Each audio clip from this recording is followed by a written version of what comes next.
Within all three religions, there are strands of religious fundamentalism which promote an exclusivist understanding of revelation. Individuals and factions within each of the three faiths believe that only their understanding of God is correct, and all others are in error, or indeed a threat. There's been more sins done in the name of love. We've had wars that have been justified by saying, love the neighbor by eliminating him, bring them to heaven. Oh, we've had some crazy religious wars based on that. Get them to God ahead of us. It's as if the sword, blessed swords. So there's a type of messianism that to me is in all three religions that's very dangerous. How can we prevent our religious traditions from cultivating the worst possibilities of exclusivism, of self-righteousness, of arrogance, because of the feeling that God is blessing you and God has chosen you, but rather to realize that the burden of being in a religious tradition is to bear great responsibility, to be concerned, to care about others, to create bridges of inclusiveness, and to deal with the dangers that the other attitude poses toward the religious tradition. One of the great barriers or obstacles to dialogue would be radical fundamentalism on all sides. The Muslims are not the only ones who have a form of radical fundamentalism. Jewish people have fundamentalism. Christians have fundamentalism. Fundamentalism is one of the most frightening realities I have ever experienced. I find Jewish fundamentalism, especially as it's been acted out in Israel, Zionist fundamentalism, to be very, very harmful to the peace process, just as much as I find Islamic fundamentalism in Hamas. It's out of control, and when it's out of control, everyone suffers, and any efforts to dialogue also suffer. I suppose as a lawyer I do find particularly worrying the fact that there seem to be so many people in the country for whom the rule of law does not seem to count, and who count themselves outside the rule of law or above the rule of law, and who believe that they, as as messengers of God, or simply as they know what God really wants, and therefore they can break any law, including the most sacred, in order to bring about what they perceive to be God's will. The world was once again rocked by the power of religious fundamentalism with the assassination of Israeli Prime Minister Yitzhak Rabin by a fellow Jew. An action which jeopardized the peace process and precipitated nationwide self-reflection in Israel.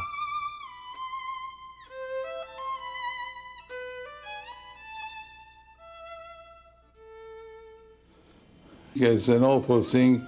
I was working with Rabin many years together as colleague when he was minister and I was minister. We were members of the cabinet. Free discussion is the lifeblood of democracy, and if you take bullets as argument, bullets instead of ballots, then it could be a very dangerous situation. And every one of ours, secular Zionists and non-religious Zionists, together we understand that we have to look very deep in our souls, in our actions, and our words.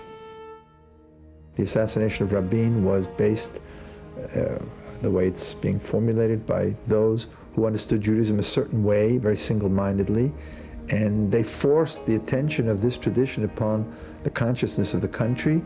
Suddenly he's asking himself, where did we go wrong in allowing our own heritage to be the exclusive monopoly of the so-called guardians of the tradition, or a particular sector of those guardians who actually have allowed it to go down this perverse path that would even imagine the justification for the assassination of an Israeli prime minister. The assassin speaks of having heard the voice of God and directing him, and he feels self-righteous and justified and thinks that he has support for this.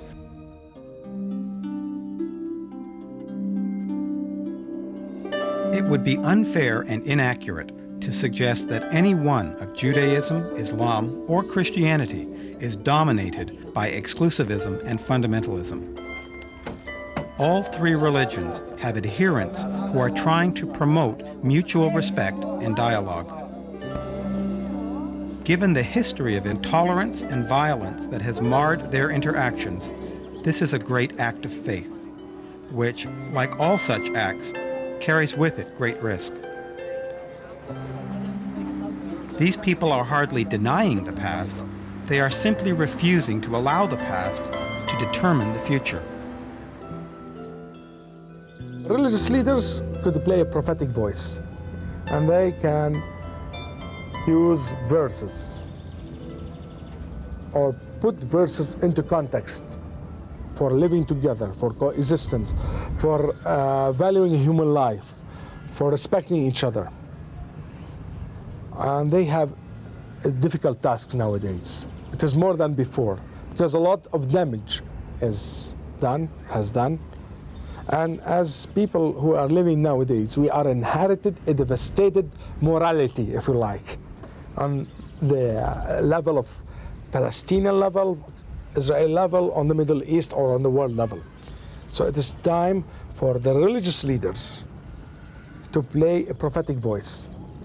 What I would really want to see happening when Jews and Muslims and Jews and Christians meet each other is that those individuals deepen their sense of who they are and where they come from.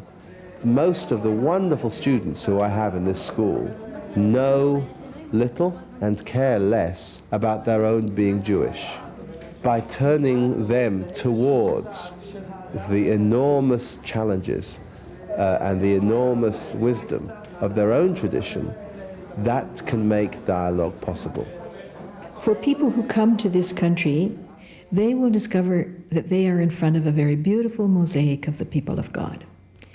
It is a mosaic made up of all kinds of little stones, and every little color of that stone goes towards the beauty of the ensemble of the mosaic.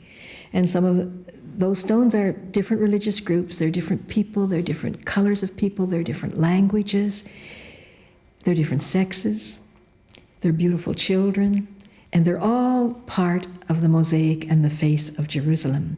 People have to go back into their own faith and really explore their own faith in depth, because I find that there are people who don't know their own faith, be it Christian, Jewish, or Muslim. They really don't know their own faith. And if they go back into it and really explore it, right to the depth of it, and understand that all three were revealed by God, and then I think at that time, maybe people will see the commonalities and say, well, this is where we're at, and we have to accept each other. And God is the judge in the end.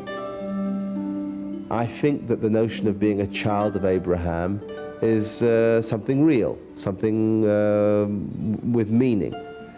But I'm looking for a translation of that nice idea into reality. And if you want it to work like anything else, you've got to work at it. So do I feel as a Jew that I have a common parentage with Christians and Muslims? Yes, I do, but we're pretty distant cousins. And if we want to have a family connection, we better start writing to each other.